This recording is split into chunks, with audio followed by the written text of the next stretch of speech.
Hello everyone, welcome to our channel. Human geography series में हम Greek ज्योग्राफर्स पढ़ रहे थे।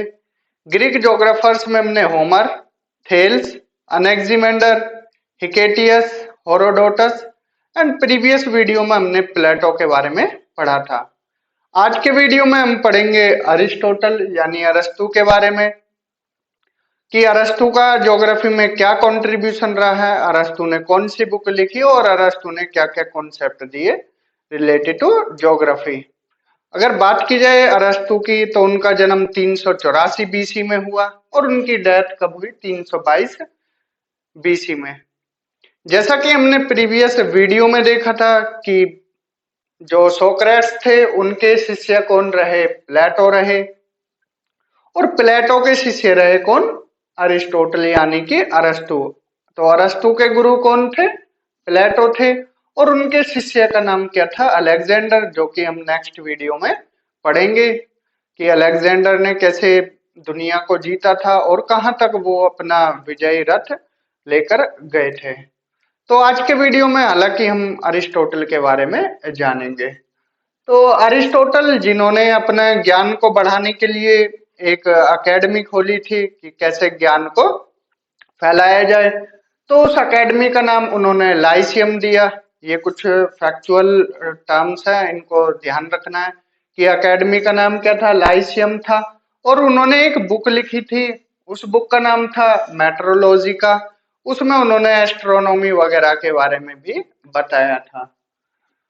बात की जाए अरस्तु की तो जैसा कि हमने प्रीवियस वीडियो में देखा था, प्लेटो किस रीजनिंग को फॉलो करने वाले थे? प्लेटो फॉलो करते थे डिडक्टिव रीजनिंग को। डिडक्टिव रीजनिंग, और डिडक्टिव में हमने बताया था जनरल से पर्टिकुलर, एग्जाम्पल भी दिया था ट्री वाला। अगर इसमें इंडक्टिव में बात की जाए तो इंडक्टिव में क्या होता है? पर्टिकुलर टू जनरल जाते हैं कि कोई हमने पर्टिकुलर लेवल पर कॉन्सेप्ट पढ़ा, देन वो क्या है? जनरल लेवल पर बन जाएगा। फॉर एग्जाम्पल जैसे मैन इज इमोर्टल, देखिए यहाँ एक नाम दे दिया कोई, मोहन इज इमोर्टल। मोहन क्या है? अमर है। फिर उसके बाद देन ये पर्टिकुलर हो गया, पर्टिकुलर लेवल पर। देन अगर जनरल लेवल पर जाया जाए, मैन इज इमोर्टल, तो ये क्या हो जाएगा? जनरल लेवल पर हो जाएगा। तो ये एग्जांपल है किसका? इंडक्टिव रीजनिंग का। अरिस्टोटल जो प्लेटो ने जियोसेंट्रिक कॉन्सेप्ट दिया था, उसको उन्होंने भी क्या है? उस मॉडल को ही उन्होंने भी अपनाया था। तो अरिस्टोटल का मॉडल किस पे बेस्ड था? जियोसेंट्रिक व्यू ऑफ प्लेटो पर। जियोसेंट्रिक में क्या था? अर्थ हमारे यूनिवर्स के सेंटर में और बाकी अदर प्लैनेट्स के हैं उसके चारों तरफ चक्कर लगाते हैं। तो इसी पर उन्होंने बोला था, ये जो अरिस्टोटल थे पहले ऐसे ज्योग्राफर हैं या फिलोसफर बोल सकते हो, ज्योग्राफर बोलना ज्यादा अच्छा रहेगा, जिन्होंने अर्थ को क्या है? स्फेरिकल शेप बताया। उन्होंने बताया कि हमारी अर्थ कैसी है? स्फेरिकल शेप में है। स्फेरिकल क्या होता है? जो 3D है, जो हमने सर्कुलर बताया था होमर के टर्म में या डिस्क शेप बताया था, वो 2D शेप था। जो स्फेरिकल होता है ये 3D शेप होता है। जैसे हमारी अर्थ है, अब ये क्या है? ये पूरी क्या है? भरी हुई है। इसमें क्रस्ट भी है, मेंटल भी, आज के टर्म में देखे तो ये क्या है? हमारी अर्थ को इन्होंने क्या है? स्फेरिकल शेप में बताया था। और उन्होंने ये जो एविडेंस है वो कहां से लिया? लूनर एक्लिप्स से। जो चंद्र ग्रहण होता है, चंद्र ग्रहण, ये कॉन्सेप्ट उन्होंने उससे लिया था। उन्होंने बोला था कि ये सन है और सन, चंद्र ग्रहण कब होता है? जब सूर्य और चंद्रमा के बीच में क्या है? अर्थ आ जाती है। तो सूर्य की रोशनी यहाँ पर प्रॉपर नहीं जा पाती मून पर, बीच में कौन आ जाती है? अर्थ आ जाती है। तो फिर क्या है? मून पर ग्रहण पड़ता है। तो ये जो स्फेरिकल शेप बताई उन्होंने, ये ऑब्जर्वेशन कहाँ से लिया? लूनर एक्लिप्स से लिया था। तो अरिस्टोटल ने यहाँ पर 4 बेसिक एलिमेंट्स के बारे में बताया। इनसे पहले अनेक्सीमेंडर भी ये 4 के बारे में बता चुके थे। अनेक्सीमेंडर ने बताया था क्या क्या, जिसमें अर्थ थी, वाटर था, फायर था और एयर थी। लेकिन इन्होंने एक सब्सटेंस को और ऐड किया, फिफ्थ सब्सटेंस ऐड किया इन्होंने, पांचवा, उसका नाम था ईथर।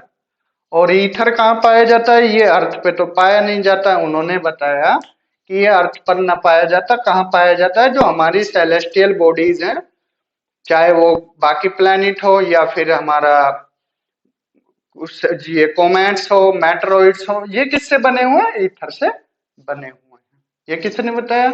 अरिस्टोटल यानी कि अरस्तु ने। वो पहले टेलियोलॉजिस्ट थे। टेलियोलॉजिस्ट कौन होते हैं? जो ब्रह्मांड के बारे में स्टडी करते हैं। First teleologist to believe that everything is changing in accordance with the pre existing pattern और प्लान, कि कोई भी चीज हो रही है वो पहले से ही निर्धारित है।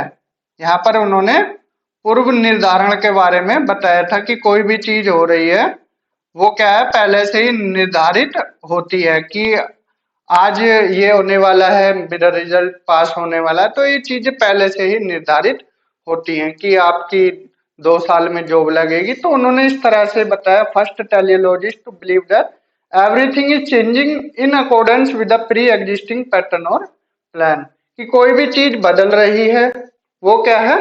प्री एग्जिस्टिंग पैटर्न या प्लान पर ही निर्धारित होती है।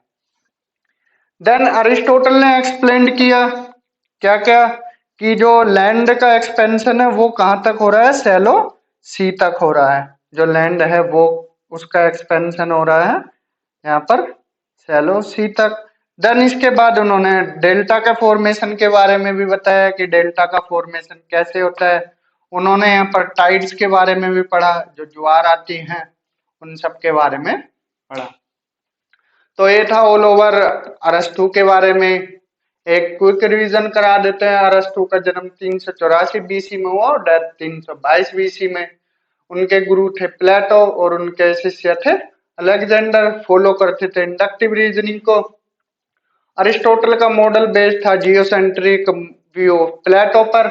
पहले ऐसे थे जिन्होंने स्फेरिकल शेप ऑफ अर्थ के बारे में बताया, और ये आइडिया उन्होंने लूनार एक्लिप्स के ऑब्जर्वेशन से लिया। देन 4 एलिमेंट्स के बारे में बताया, earth, water, fire and air. Fifth substance के बारे में भी बताया, ईथर नाम दिया, और बताया कि ये अर्थ पर नहीं पाया जाता है।